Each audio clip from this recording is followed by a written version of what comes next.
Xin quý vị trở lại với chương trình Đời sống QuanhTa Life Around Us with Billy Lê.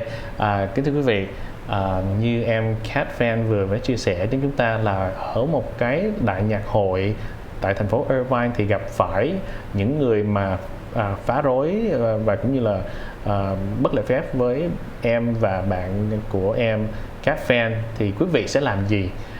Đó là câu hỏi mà thường chúng ta ai đấy cũng hỏi. Quý vị có thể có làm ngơ hoặc làm thinh hoặc là để cho nói chuyện đó qua hay là như thế nào, nhưng anh phải trở lại với Cat.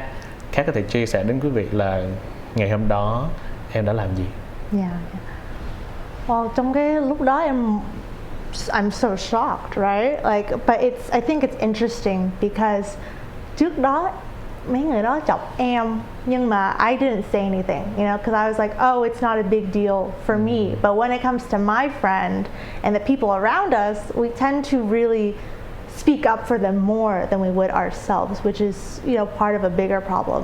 So lúc đó em, you know, I went to them and I was like, what are you doing? Like, leave us alone. Like, look at what you did to my friend. You need to apologize to her and like you need to back off. Có nghĩa là em đối diện với những cái người mà đã đổ nước lên người của bạn em và nói rằng họ phải nên dừng lại và back off. Thì lúc đó chuyện gì khác nữa? Có thể chia sẻ. Yeah, well, basically cái người đó just cười vô mặt em. There's like don't talk to me, and then lấy tay đó, like they try to put their hands on me and they didn't even say sorry. They're like, this is not your problem, like what are you doing? And I was just so shocked, and I told them like, you can't talk to us like that, you need to back off. And then another person, their own friend, tried to make the situation better, and so I thought, okay, I said what I had to say politely and it's done.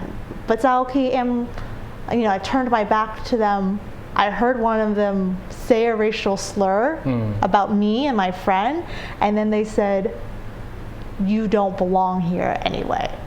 And that's when I knew it was something so much more serious than just spilled water or alcohol. Khi mà em nghe nói những người đó nói là em không có xứng đáng là ở đây có nghĩa là đất nước Hoa Kỳ này, đúng không? Đúng vậy. Thì cái phản ứng của em, what was your reaction? Em thấy cái chuyện đó hơi nhiều quá đáng, là em suy nghĩ là sao có thể người khác nói quá nặng cho em hoặc là bạn em hoặc là anyone. And em suy nghĩ là trong cái 2 năm này có nhiều chuyện kỳ thị cho ba mẹ hoặc là bà ngoại trong cái cộng đồng của mình. And em thấy là nếu mà em trong cái situation này em phải nói lên, and I did, and this is what happened. So I just remember being so shocked because everyone around us heard what he said, saw this whole thing happening, saw my friend having, you know, alcohol and soda spilled on her, and they didn't say anything. So lúc đó em thấy em rất là bất mãn. Em thấy là em một cái người like nhỏ thấy lên một cái mountain. It's like I'm an ant against this big mountain, and I just felt like, oh, phải cái này là cái lỗi của em không? Because why is no one saying anything to us or helping us? Nhưng mà sau đó thì em có là làm cái gì đó hoặc là em có liên lạc với ai để mà giúp trong cái trường hợp này không? Well, yes. So during that time, like I had to make sure my friend is okay. I tried to, you know, get her cleaned up because trong cái situation đó, like cái người quan trọng nhất là cái người bị hurt, you know, bị chửi. And so we have to make sure that they're okay first. And after that, I asked her like, what do you want to do? Do you want to go home? Do you want to keep going to the concert? And she said yes, but then they kept taunting us, they kept trying to touch us, and that's when I had to call security. Và trong cái thời điểm đó là em thấy có cái chuyện mất mạng hơn là khi em gọi security nói là cái chuyện này xảy ra, they chửi em và bạn em, and em thấy trong cái mặt của them, they thấy là oh, it's a big deal, like this, they said, called more security. But sau khi cái đó, they said, oh, there's nothing we can do. They're already leaving. You could do more paperwork, but I don't know if that's gonna help you. So em thấy em rất là đau lòng, because em suy nghĩ là oh, cái chuyện này xảy ra, I feel powerless, nhưng mà em gọi người khác giúp em, and cái người đó cũng thấy là there's nothing we can do, you have to figure it out yourself, and em thấy cái chuyện này không có tốt. So sau khi đó em cũng liên lạc với mấy người City Council of Irvine, the mayor, the vice mayor, and em kể chuyện, and that's when things really started to change. Em liên lạc với những người an ninh, thì mà những người an ninh chỉ nói là chúng tôi không có giúp gì được hơn. Rồi sau đó những cái người mà làm những cái hành vi đó cũng đi về rồi, thì em mới đem những cái câu chuyện này lên cho các những người lãnh đạo của thành phố, như là nghị viên thành phố và cũng như là thị trưởng của thành phố. Nhưng mà rồi sau đó những cái trong tương lai đó thì em có những cái đề nghị hay là những cái recommendation, những cái câu chuyện gì mà những cái chuyện gì mà em muốn kể lại cho các bạn trẻ nếu mà trong trường hợp tương tự như vậy thì họ phải làm sao? Theo em, cái lời khuyên của em là cái thời điểm này it's so scary, right? It's so unexpected. You see it on social media and you think like, what would I do if that happened to me? And it's so hard to actually do what you want because it happens so fast. But for the person facing the hate incident or the hate crime, the best thing that we can do is make sure that we're safe and that we talk to someone about it.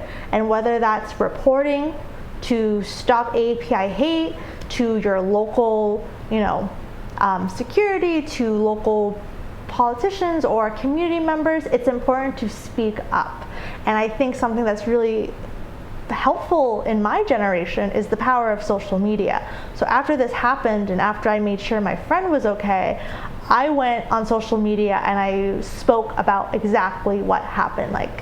And the response that I got was amazing. Like CBS News reported it, all these other news articles, people, more than 500,000 people saw my video. Even the concert venue saw my video. And I think that just goes to show we are not silent. We don't have to be silent. We have ways to speak up. And the most important thing is that we feel safe enough to do so. And it's not just us, because if we let this happen, it's going to happen to someone else. And if we think it's not a big deal, we allow something worse to happen. It doesn't have to be physical violence for something to be important. And I think for the bystanders, bây giờ mấy tháng bước qua rồi em thấy bây giờ em bớt buồn, em bớt giận cho mấy người lúc đó. And I think it's because it's hard to speak up, right? Khó để nói lên. Đúng vậy, rất là khó nói lên. Lý do là mình thấy mình sợ, hoặc là mình không có biết nếu mà mình nói lên có chuyện tốt xảy ra không, hoặc mình sẽ hại cái chuyện đó nữa. And I think we need to remember the 5 Ds when it comes to bystander intervention, which is, the 5 Ds of bystander intervention is distract, meaning that you want to make sure you're talking to the person who is having the situation happening to them, and you're trying to distract them, hey, do you know where I can go to this location? Do you know when the next bus comes? Distract the person doing it so then they can leave, and then delegate. It's very scary being the only person seeing something and not knowing what to do. You can ask security nearby. You can ask someone else near you. Be like, hey, I'm seeing this person get harassed. Can you help me? Can we go in and help them together? That will make it a lot safer. And also too, to document. Document can mean a lot of things. You probably see on social media all these videos of when something happens, someone else is recording the whole thing. And what's important to remember is, while it's difficult to get proof, it's also the person who's getting hurt. It's their right to decide what they want to do with it. Some people want to speak up, some people want more time, some people want to move on, and at the end of the day, that's their decision. And the other thing too, there's more 5 Ds, but the most important thing is that we have the power to speak up and step in, because it's not just about what happens in that moment, it happens what after. So even if you don't say anything then, you can wait until the incident is over and ask that person hey, I saw what happened. Are you okay? Do you need my help? do you want me to sit with you while you know, try and feel better? And if you can't try and feel better, how can I support you? Kính thưa quý vị, cái moral của cái câu chuyện ngày hôm nay mà Kat muốn chia sẻ đến các bạn trẻ đó là khi mà một người mà làm những cái cử chỉ mà không có đàng hoàng, không có tốt với bạn mình hoặc là những người xung quanh thì mình phải lên tiếng, speak up, và cũng như là mình phải cần report những cái sự kiện này đến những người public official, những người nào mà có cái thẩm quyền điều tra để giúp cho họ. Tại vì khi mà Kat nói đó, nếu mà mình không có lên tiếng thì những cái hành vi xấu này, thì những cái tội phạm, những người vi phạm những cái chuyện này họ có thể làm lại cho những người khác.